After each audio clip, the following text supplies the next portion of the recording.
So for understanding learning and instructional strategies, my main idea was to have all the kids together be able to read the rules initially, but ask the older kids to kind of identify why we have the rules. So a little bit of the deeper thinking, more critical thinking, and then moved on to demonstrations with the kids. Right. And then ask the younger kids, after they'd kind of seen what bad behavior is like, to then re-explain the reasons why. So that was kind of how I tried to scaffold it or sequence the learning.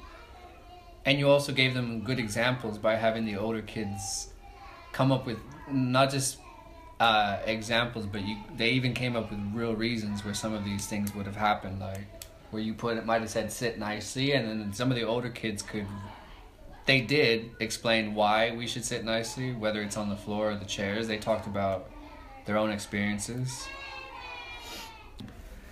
I think it's helped by putting those signs up all around.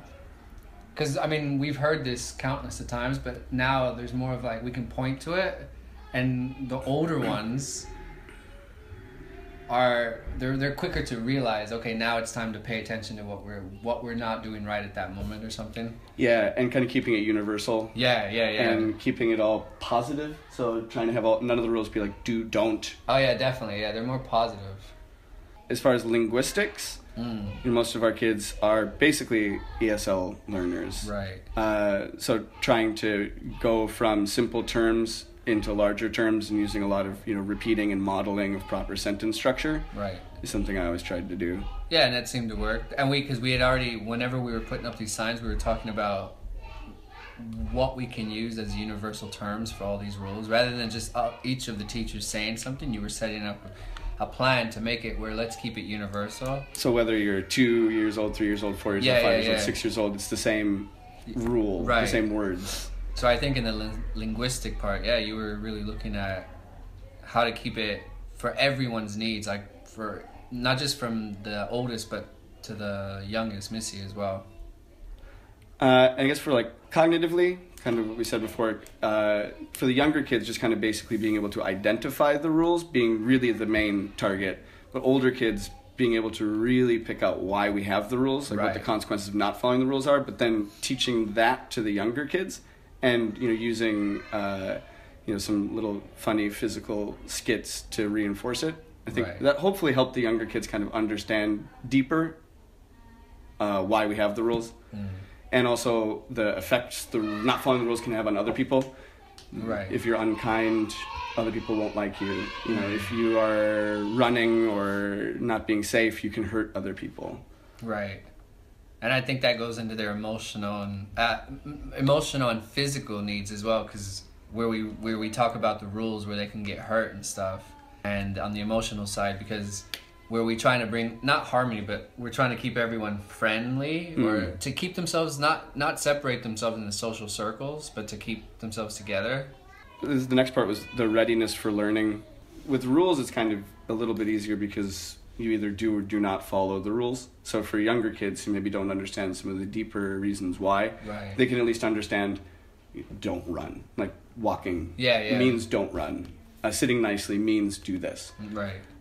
So at least they know what they're supposed to do, while some of the older kids might know a little bit more about why they're supposed to do the things they do. So again, just cognitive levels.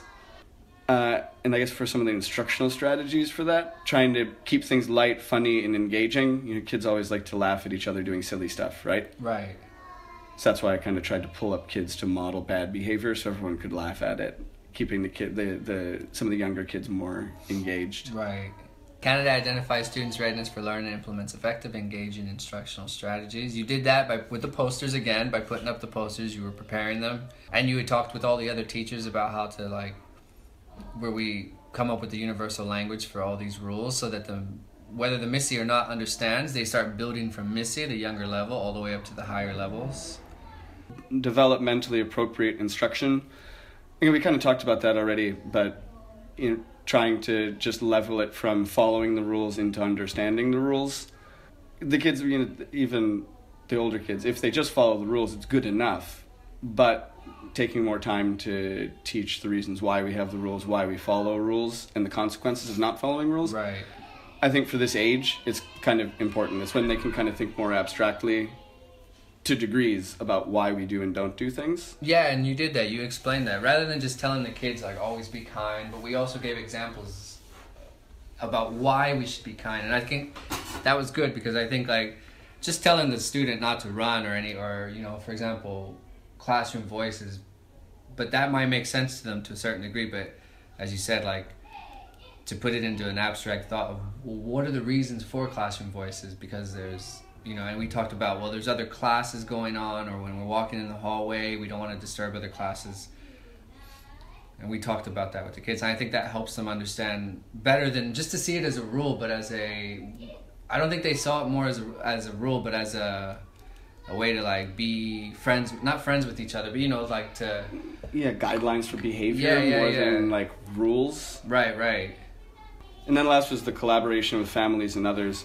I think the collaboration with families is a little hard. That's why I thought, you know, sending a list of the rules home so the families know what the rules are that we're kind of trying to follow might help them at home. And as far as, you know, colleagues and other professionals coming up with the rules was a collaborative effort, and we tried to make something that would apply to the youngest and the oldest kids at the school. Right. That we could use universally. So that's what I was going for there. You even put up a meeting for that. You set up the meeting, so you had the idea of what we were gonna do for putting these rules together. Sent the rules to the family. Yeah, I printed them out to put into the homework. But and if we send those rules out to the family, because a lot of schools do send rules out to the families and stuff, like to the parents. And the parents see what are, like, I guess these are our major classroom guidelines right here. Yeah. And then, you know, if we all kind of agree and the parents kind of agree that those are big, good umbrella ideas. Yeah. Underneath those umbrellas are a lot more specifics. Right. Like, you don't need to have a long list of rules with, like, share and play nice. And, just always be nice. It kind of covers a lot of things. Hands to yourself, share. Overall, I think it was pretty good. Okay. Yeah, everything went, like, I don't see anything wrong. I think it's the guidelines that Zoophonics stands for should be this right here. Yeah. And then from there, like, when we get into later on as they progress, they can understand these rules more. And then, you know, when we want to talk to them, whether they've done something wrong, we can talk to them through this, rather than just come at them trying to figure out. Out of the blue. Yeah. Having, like, a core foundation that all of the ideas come from. Right. When they're little, it's just basic ideas, but as they get older, you can pull more things into. Right, and as the older they get, you could even start pointing to things. Like, well, which one do you think you did not do right? What did you not do? Yeah, and I tried to incorporate that a bit too, like having them identify, like, me doing things wrong and having the kids identify, like, which of these rules is that violating. So, you know, I think you did real good with that. Thank you.